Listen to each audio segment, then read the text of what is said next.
Bonjour à toi, bienvenue à ce message lumière.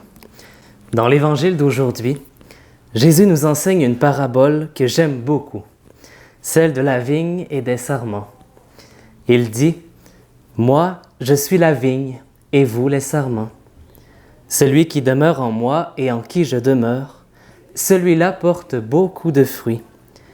Demeurez en moi comme moi en vous. » De même que le sarment ne peut pas porter de fruits par lui-même s'il ne demeure pas sur la vigne, de même, vous non plus, si vous ne demeurez pas en moi. Ce que je comprends de cette parabole, c'est qu'il nous faut rester toujours accrochés à Jésus pour porter du fruit, pour avoir une fécondité spirituelle. Cette parabole nous fait aussi penser à l'Église, qui est appelée à être le corps mystique de Jésus. Si le pied ou la main se détache du corps, elle meurt. Donc, pour que l'Église porte du fruit, elle doit être unie, attachée au Christ, comme les sarments sur la vigne, comme le corps mystique tout entier doit être greffé sur la tête qu'est Jésus, pour vivre. La lumière qui en découle ensuite est que si moi, je veux porter du fruit moi aussi, je dois demeurer uni à l'Église, car si le corps est l'Église qui est attachée à la tête, qui est le Christ, et que moi, dans l'Église, j'en suis le doigt, par exemple, je dois rester attaché à la main qui, elle, est attachée au reste de l'Église, si je veux rester en vie et si je veux porter du fruit. D'où l'importance de l'amour de l'Église, qui nous donne la vie, l'Église qui est mère, qui nous engendre comme Marie. Cette lumière, Sœur Jeanne, notre fondatrice, l'a bien comprise.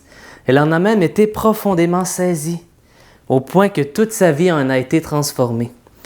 Je te raconte comment c'est arrivé. Il faut retourner pour cela en 1969, soit le 8 octobre plus précisément. Sœur Jeanne était alors religieuse dans son ancienne communauté, les Sœurs servantes du Saint-Cœur de Marie. Dans les semaines précédant l'événement que je veux te raconter, Sœur Jeanne a été envoyée en voyage en Europe par sa communauté pour participer au conseil général de toutes les responsables de toutes les maisons de cette communauté en France. Et de fil en aiguille, à cause des événements, Sœur Jeanne arrive quelques semaines plus tard à Rome, où elle essaie d'obtenir une audience avec le pape Paul VI.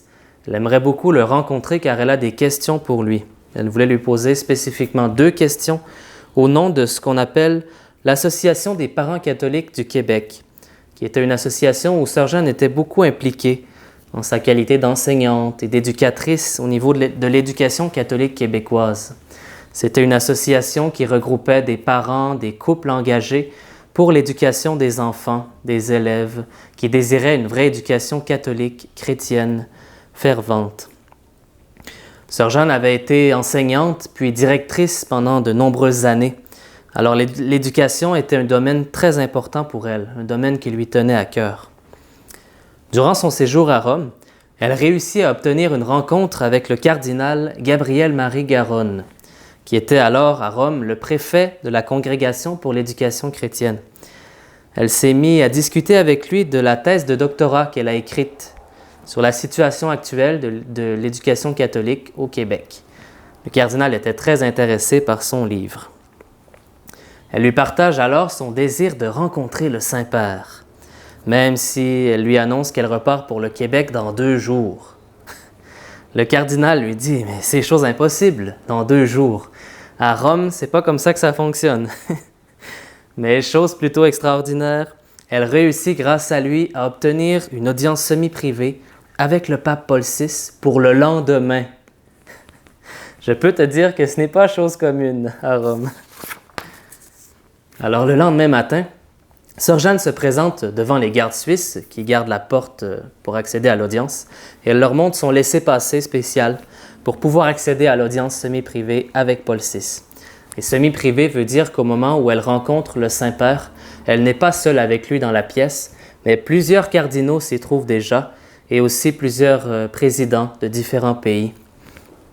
Alors voici comment se passe la rencontre de Sœur Jeanne avec Paul VI. Je t'en lis un court extrait.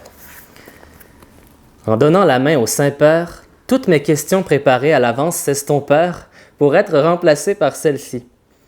Je suis membre conseil de l'Association des parents catholiques du Québec qui sont actuellement en congrès. Pourriez-vous leur envoyer un message d'encouragement? J'en ferai un télégramme. Aussitôt, Paul VI se recueillit pour me dire « Pour l'Association des parents catholiques du Québec, ma bénédiction la plus spéciale, dites-leur de continuer de travailler généreusement sans se décourager. Dites-leur que je prierai spécialement pour le succès de leurs activités. Je bénis les parents et les élèves. » Après un reconnaissant merci, je poursuivis en remettant au pape le fruit de ma thèse de doctorat sur l'éducation chrétienne et le rapport parent. J'osais m'exprimer en toute simplicité. Et pour moi, très Saint-Père. Paul VI, après s'être recueilli, avec un regard enveloppé de mystère, ouvrit ses bras pour m'accueillir comme un père. « Fille de l'Église !» s'exclama-t-il avec un accent de pasteur et de prophète. Je fus immédiatement envahi par une saisie spirituelle de l'Église comme famille du Père, et en un instant, cette saisie transforma ma vie de consacré. C'est grand, n'est-ce pas? Fille de l'Église. Cette parole de Paul VI, fille de l'Église, est devenue un programme de vie pour Sœur Jeanne. À son retour, tout ce qu'elle fera ou tout ce qu'elle entreprendra sera pour faire aimer l'Église et du même coup pour faire aimer Marie, qui est l'image de l'Église. Marie, ma mère, l'Église, ma mère, Marie, mère de l'Église, sont des expressions courantes dans la bouche de Sœur Jeanne, des expressions qu'elle a utilisées jusqu'à la fin de sa vie. Elle dit dès lors, l'amour de l'Église fut en mon cœur comme un feu dévorant. Elle s'est attachée à l'Église, comme le sarment sur la vigne, comme le doigt sur la main, et la main qui est liée au reste du corps, et le corps qui est lié au Christ, pour pouvoir porter un fruit spirituel. 10 ans plus tard, Sœur Jeanne a été appelée à fonder Myriam. Cela montre bien la fécondité que le Seigneur a donnée à Sœur Jeanne à travers cet événement, fille de l'Église. Voilà, j'aimerais maintenant prier avec toi pour que le Seigneur te donne à toi aussi l'amour de l'Église comme un feu dévorant dans ton cœur. Seigneur Jésus, merci de toucher le cœur de mon frère, de ma sœur qui m'écoute aujourd'hui. Donne-lui d'être saisi, comme Sœur Jeanne l'a été, de cet amour de l'Église qui devient comme un feu dévorant, qui colore toute la vie spirituelle et qui nous fait porter du fruit. Parce que l'Église, elle est toujours attachée à toi, Jésus, toi qui es la vigne par excellence. Merci à l'avance, Seigneur.